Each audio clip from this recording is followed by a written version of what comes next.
I should be able to tell them. I am unable to start my business because I did not pass a test for a license to talk.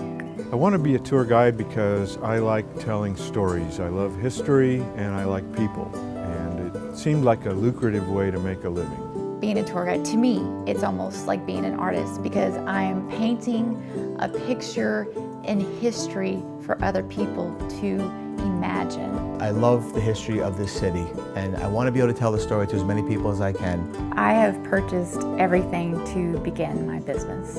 My business cards, a business phone, a very beautiful antebellum gown. I first contacted the Tourism Management Bureau and asked them what I needed to do. I have to buy a book, I have to take a written test, and then I have to take an oral exam to be able to obtain my license. Studied 2 months the first time and a good 3 months on the second try.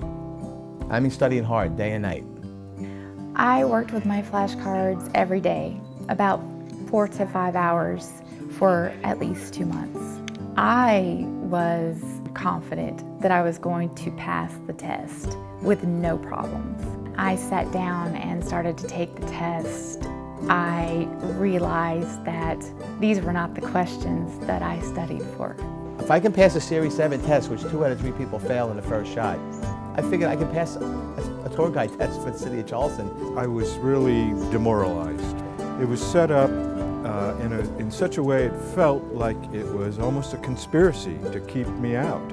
I walked out of the building of the test, and I was thinking to myself, I don't know what I'm going to do next.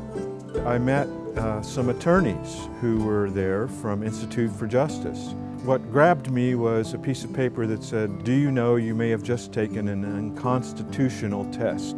The test was unconstitutional. And we are putting together a lawsuit, First Amendment lawsuit, against the city of Charleston over this tour guide test.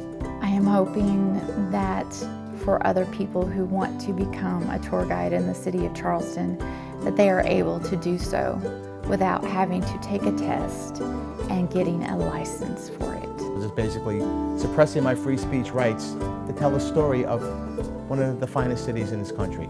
There shouldn't be limitations on what you can say, how you can say it, where you can say it, when you can say it. I want to tell the story from my perspective, not from the city's perspective. The true story of the city is very fascinating. You don't have to make anything up. People should be allowed to make the decision who they want to listen to.